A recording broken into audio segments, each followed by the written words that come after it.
Good afternoon, everyone. Welcome to another week of Tech Talk, where we bring you the guys behind impressive polished concrete floors on Instagram. Mike, who do we have today? Today we have Joe and Josh Volf from Volf Concrete Coatings and Polishing. They're based up in Dalesford in Victoria. Yeah, we just thought we'd get the guys on and have a bit of a spotlight on Volf. As Milan mentioned, if you're certainly on Instagram and Facebook and that sort of thing there, you no doubt seen a lot of their work. So yeah, thanks very much for joining us, guys. Thanks for having us. Yeah. So I guess I'll start the ball rolling with probably a bit of an obvious question, but how long has Volf been in the industry? I guess I won't pigeonhole to either one of you. I'll ask a general question. Yeah, what's that? 3 to 4 years, is it, Joe? Around that mark, or probably a little bit longer. Volf. Yeah, Volf itself. Volf itself, correct. Yeah, it's just all a bit of a blur when you're spinning grinders constantly. What about yourselves, though, personally? I've been in the industry over 35 years, mainly epoxy coatings, right up until probably 10 years ago, roughly 9 years ago. And then we developed more into the polishing side of it and changed our company structure, went from our franchise group we were in into Volf separately. So, yeah, that's where that came in. Just suggesting that would make Joe the older brother then, with a bit more experience. Yeah, a little bit old. Yeah, a little bit old. And me personally, I've been in the industry 15 years, so full-time for 15 years. So started full-time when I was 16, and I did a lot more before that 16-year mark. I won't mention too much because child labour laws might get involved on that one, so we'll leave that out. But I have sort of done a bit from the age 10 I was helping Joe. So Family business, father and son. No doubt it has some challenges. I used to be in business with my dad as well. So what makes it successful, I guess, father-son operation? What do you guys think the key is? Communication. Yeah. Knowing when to say what, how to say what, but mainly communication is the big thing. Listening to each other is a real big thing. You know how Italians can talk to each other and sound like they're arguing? Hungarians are exactly the same. It's a loud discussion. Nothing personal towards each other. I can relate. So guys, what do you mainly specialise in? Where do you find your niche market is like right now for the business? Our industrial work's gone down. We don't do as much industrial anymore as we used to. Domestic has just gone through the roof. So it's sort of like we've swapped. We used to be like 90% industrial and 10% domestic, but now it's the other way around. And that actually suits our company profile better. It definitely keeps us out in the country more, doing domestic work locally for some high-end builders, and not just high-end economy jobs and that. And we prefer to be out in the country instead of dealing with, the Melbourne traffic, or, rocking up to a job site where there might be 100 people on that job site, and you're trying to get a trailer backed up to a job site to unload a grinder, and it's just never pleasant. So we try and stay away from that work, but we never say never. We'll do it if we have to. Yeah. Yeah, great. So you guys have come from more of an industrial background. I'm taking it that was more of the backbone of the previous franchise that you guys are involved in.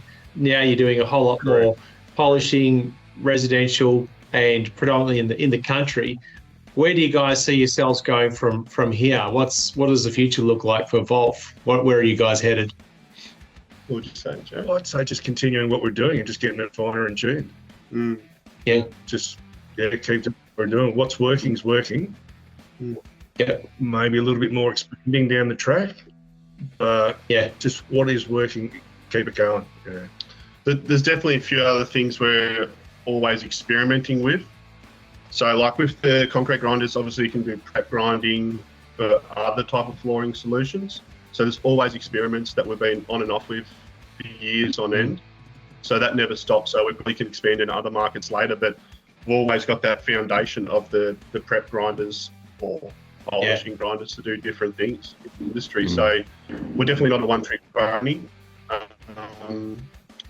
Most polishers aren't to stay in the industry.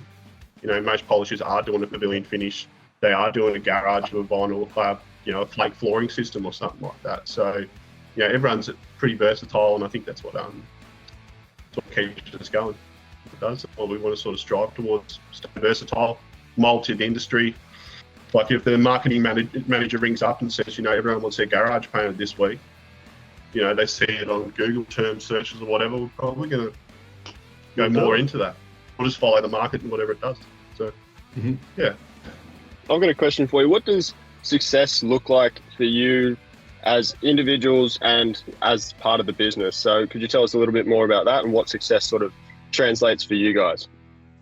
Success, I think, is to find the right balance between work and family and fishing obviously. But just to find the right work balance. Yeah. To be comfortable in what you do, to be happy with what you do, and be financially successful in what you do. So you can do what you wanted. Yeah, to be able to work that 5-day week. You might have started at 7 on the job, finish at 3:30. You might have been doing some other quotes before 7. Get up at 5, knock a few quotes or whatever. But to work that 5-day week and have be financial in that 5-day week and have the weekend off to do your own things, that's success.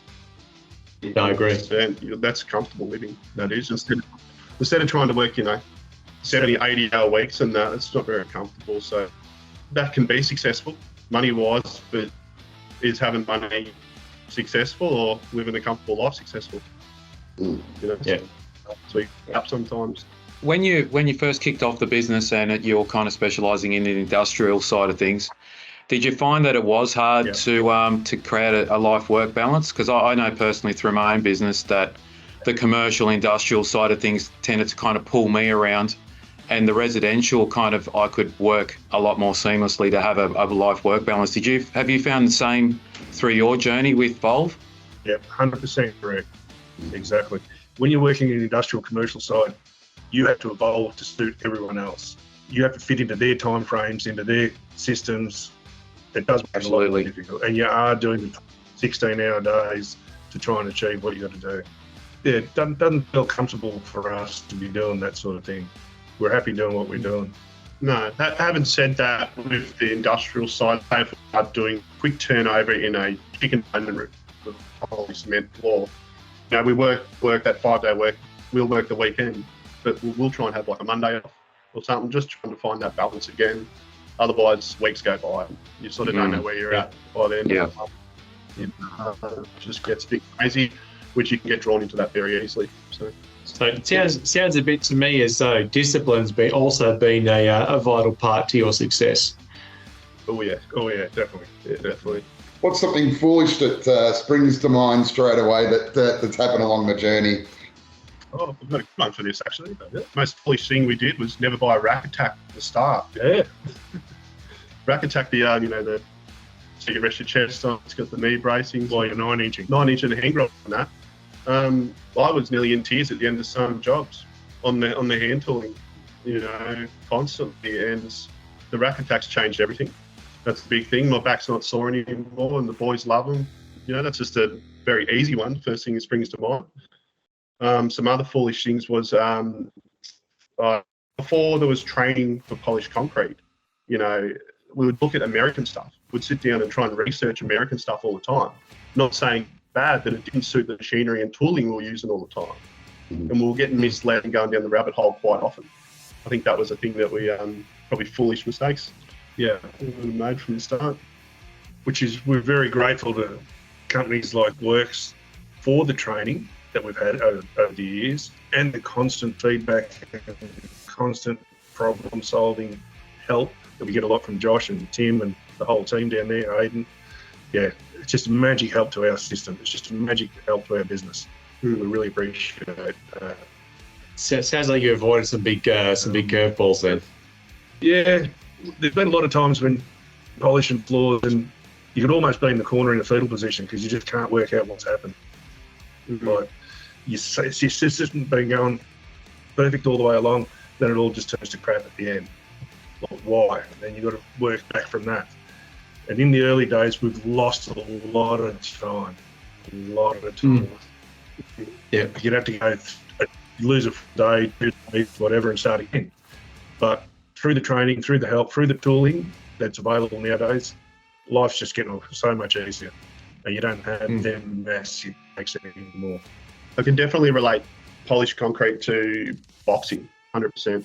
An amateur boxer has a few tricks up his sleeve, but can't really read the fight and adapt to the conditions as well as a professional. A professional boxer will read the play of the fight and adjust it constantly, and then just know how to work the situation. So a professional polisher, when you've been in the trenches and made that many mistakes over the years, you've been in the trenches, you know not to go back there. You know how to read the concrete a lot better. Not saying we're the most ultimate polishers that can still read every little thing that's about to happen, but I know I don't want to go back into the trenches at that certain stage of that process, and we try and stay out of it as much as possible and explain to the boys, all our other 2 co-workers, what had happened 10 years ago that caused us to go back a day. What happened 5 months ago, caused us to go back a few days or whatever, and we just don't like to make the same mistakes twice. So I think, very important lesson for, guys watching that maybe just starting out their polishing journey, to reach out and then leverage your people who've been through the struggles, so you don't have to do it. Like you said, there's so many resources now out there, and it makes it a whole lot easier, so you don't have to find yourself in the corner in the fetal position, stressed out. I think social media, the beauty of it, 99% of contractors that you talk to are amazing. And they will tell you what happened that day, what went wrong, and be very honest. It's just the network is so big now. The information that we can take in is so large, and just the community is so great. The community of polishers. I don't know what other industries are like. This is all I've done, but I can nearly say from the stories you've told me back in the day, Joe, when it come to epoxy work and that. Everything was secret. Everything was secret. Wasn't there a bloke we worked with that said, if I teach you this technique on how to trowel, for $500 a day because you will steal my job? Yeah, basically. But now it's not like that. Now it's like we're all in the trenches together and we all need to get by. We're all cogs in the big machine, so let's all help each other and get by and have a beer at the end of the week and less stress. So it's a really good network. Whole polishing industry, I believe. I think it's time, Brandon. Come on, Brandon. It's time. Come on. Bring it on, fellas. As we always like to do towards the end of a contractor powwow on TechTalk, is 2 truths, 1 lie, fellas. Not in that order. Who wants to go first? You go, Joe. All right. First one is, myself has worn through the steel on 1 set of boots, troweling epoxy floors and that. Okay. The second one is, Joe can hold on to 2 680s doing a first cut at once. Big Kev. Pretty much.